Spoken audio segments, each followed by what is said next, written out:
cloud-based and online learning platforms, mobile and ubiquitous learning, data analytics, learning analytics, cyber security and digital safety, blockchain for education, remote and virtual laboratories, automation and intelligent administration tools, meta literacy and digital citizenship skills, digital citizenship skills.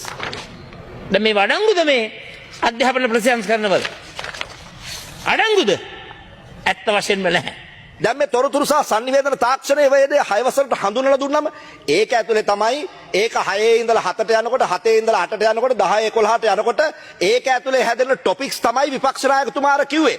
ලොකු බර වචන දාලා කිව්වේ ඒකේ තියෙන topics. උදාහරණ විදියට කිව්වොත් එම AI ආටිෆිෂල් ඉන්ටෙලිජන්ස් කියන එක එනවා. ඩේටා ඇනලිසිස් කියන එක එනවා. ඒ ඔක්කොම මේ තියෙන සබ්ජෙක්ට් එක ඩිවයිඩ් කරන ටොපික්ස් ටික ඔක්කොම දාලා වෙල මොඩියුල් හදන්න බෑ. හැබැයි මේන් මොඩියුල් එක දීලා තියෙනවා ඉන්ෆර්මේෂන් ලිටරසි කියලා. ඉතින් ඒක නිසා ඒවා දීලා තියෙනවා. හැබැයි ඒ වගේම තමයි මේක දීලා තියෙනවා ජීවිතය සඳහා තාක්ෂණය. How to use technology for life that has been included. එතකොට ඒවා දැක්කේ නෑ. දැක්කේ අසබීකරණය විතරයි. අසබීකරණයට අදාළ වෙබ් අඩවි අපි කිව්වා වැරද්දක් වෙලා තියෙනවා. ආණ්ඩුවක් විදිහට වැරද්දක් වෙලා තියෙනවා කියලා පැහැදිලිව මේ වැරද්ද බාරගත්තා. ඒකට කොන්ද තිබුණා.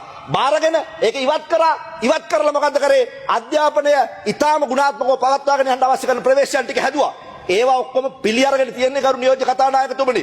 වැරද්ද නිවැරදි කරලා තියෙන්නේ. ඒ නිවැරදි කරලා තියෙදි තමයි කියන්නේ අකණ්ඩව continuously making that complaint again and again. So that is the mistake which is been done by the opposition. ඒක නිසා ඒක වැරදි. ඒක වැරදි. වගේම නියෝජ්‍ය කතානායකතුමනි මේකේ සඳහන් කරලා තියෙනවා මේකේ තියෙනවා තව සබ්ජෙක්ට් එකක් 6 9 කන්ටෙන්ට් එකට ඇතුළත් වෙනවා ව්‍යවසායකත්වයේ සහ මූල්‍ය සාක්ෂරතාවය. ඕවා හොඳට හයියෙන් කියනවා මේ විපක්ෂ නායකතුමා ඉංග්‍රීසියෙන් එතුමා කියනවා මේ entrepreneurship and financial literacy. So that has been included. So what is the mistake of doing this subject by the students? So that is the problem that we have. ඒ වගේම තමයි දැන් විපක්ෂ නායකතුමා කියපු අනිත් විෂයන් 6 වසරේ ඉඳලා මෙතෙක් කල් ශිෂ්‍යයන්ට තිබිච්ච නැති අයිතීන් ශිෂ්‍යයන්ට තිබෙන්නේ නැති මානයන් 21 වෙනි සියවසේ කුසලතාවයන් මේ ඔක්කොම මේක ඇතුළත් කරලා තියෙනවා. මේකේ තියෙනවා essential subjects වලට අමතරව තවදුරටත් ශිෂ්‍යයාගේ කැමැත්ත පරිදි කරන්න පුළුවන් මොඩියුල් තව 3ක් තියෙනවා. ඒ කියන්නේ මේ 14න් 3ක් ශිෂ්‍යයාගේ කැමැත්ත පරිදි ශිෂ්‍යයාට further learning විදිහට ඉගෙන ගන්න පුළුවන්. ඒ විතරක් නෙමෙයි. අර කියපු කාරණාවන් මොනවද? transversal skills මේක ඇතුළත් කරලා තියෙනවා. transversal skills වල තියෙන subjects එක බලන්න. ඒ subjects බැලුවේ නැහැ. කතා කරේ ඇවිල්ලා ගල්කර් මහන්ත කියලා කතා කරේ සබුද්ධික අය කරපු ඒවා. සබුද්ධික සංවාදයේ කොට නැගුවේ ගල්කර් මහන්ත කියලා කතා කරලා. බලන්න තිබුණා තමන් කතාව කරනකොට තමන් එක්ක හිටපු වටේ ඉන්න කණ්ඩායම. ඒ කණ්ඩායම දිහා දැක්කනම් හරියට තේරුම් ගන්න පුළුවන් කොහොමද මේ සබුද්ධික සංවාදේ කොට නැගුවේ කියලා. බොරු මිත්‍යාව කොට ගන්න හැදුවා. ඉස්සෙල්ලම කිව්වා ඉතිහාසයේ సౌందර්යය නැහැ කියලා. මේකේ විවිධ පෙරලන්න හැදුවා. को සබුද්ධික සංවාදේ. ඔය සබුද්ධික සංවාදේ. ඒක නිසා intellectual discussion is needed but it was not done by the opposition. It was not done. Right? ඊට පස්සේ ගත්තන් පස්සේ මේකේ transversal skills වල තියෙන subjects කීපයක් මම කියලා ඉන්නම්. මේකේ තියෙනවා appreciation of literature. සාහිත්‍ය රස විඳින්න පුළුවන් 6 ඉඳලා දරුවට. ඒ විතරක් නෙවෙයි media studies තියෙනවා. service sector studies තියෙනවා. global studies තියෙනවා. දැන් මේවා එපා කියලානේ කියන්නේ. මේවා එපා කියලා තමයි තැන් වල කුඩා කුප්පි හදලා කුඩා කට්ටි හදලා කට්ටිය කැම්පේන් කරේ මේවා එපා කියලා. ඒක නිසා බරපතල ආපදාවකින් රට පීඩා විදිද්දී විපක්ෂයේ කරපු කාර්යභාරය ගැන දුහල්පතිවරයෙක් සහ ගුරුවරයෙක් විදියට හිටපු මට බරපතල කනගාටුවක් තියෙනවා. මේ අධ්‍යාපන ක්‍රමය වෙනස් වෙන්න ඕන. 21 වෙනි සියවසේ සතවර්ෂයේ කුසලතාවයන් සහිත දරුවෙක් කියන තැනට වෙනස් වෙන්න ඕනි කියලා ඉල්ල සාකච්ඡාව ආවා. මේ 21 වෙනි සියවසේ කුසලතාවයන් සහිත අධ්‍යාපන ක්‍රමයක් නිර්මාණය කරලා ඊට අදාළ සාකච්ඡාව හදලා ඊට අදාළ ප්‍රවේශය හදලා මේ අධ්‍යාපන ක්‍රමය ක්‍රියාත්මක කරන්න යනකොට ඒක අසැබීකරණය කරන ලද අධ්‍යාපන ක්‍රමයක් කියලා වෙරලා දැවැන්ත මතවාදයක් හදන්න ගත්තා ඔය සබුද්ධික මතවාදය ඉදිරිපත් කරන කණ්ඩායම.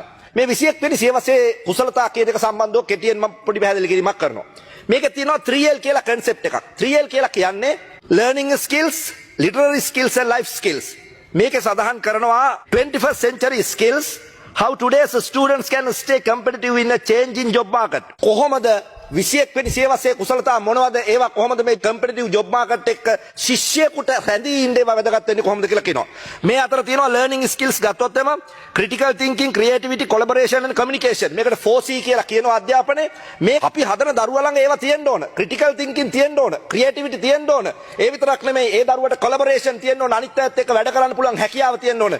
ඊට සමපාත වෙන අධ්‍යාපන ක්‍රමයක් මේ 6-9 අපි හඳුන්වලා දීලා තියෙන මොඩියුල් ටික බැලුවා මේක ඇතුලේ කොහොමද මේ ටික ඉන්ටග්‍රේට් කරන්න කියන එක සාකච්ඡා කරලා තියෙනවා. ඒ විතරක් නෙමෙයි ඊළඟ එල් එක ලිටරරි ස්කිල්ස්.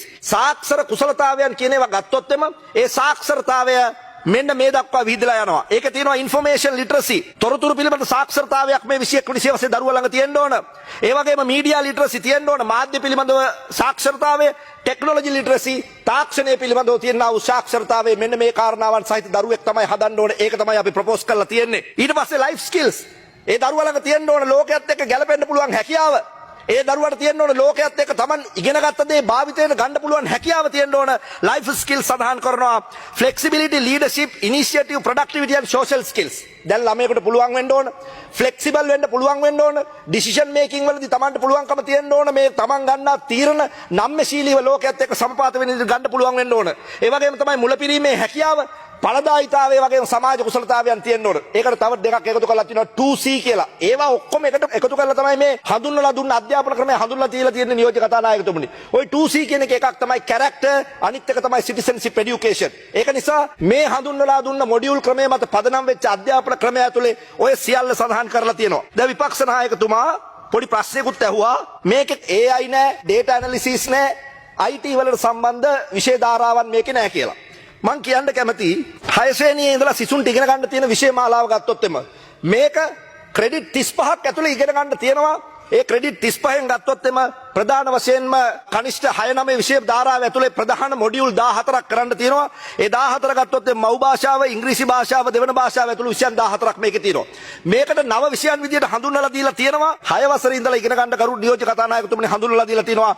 තොරතුරු සහ sannivedana තාක්ෂණ වේදේ. ඒ විතරක් නෙවෙයි. අවසාන වශයෙන් your time is up. 1 minute more. Dear Deputy Speaker, I would like to take a quotation of the Honorable Prime Minister. මම හිතනවා අපේ රටේ ඉතිහාසයේ බිහිවෙච්ච විශිෂ්ටතම අධ්‍යාපන අමතිවරයෙක් විදියටයි මේ කාර්යභාරය නිම කරනවා නියතයි, නිශ්චිතයි.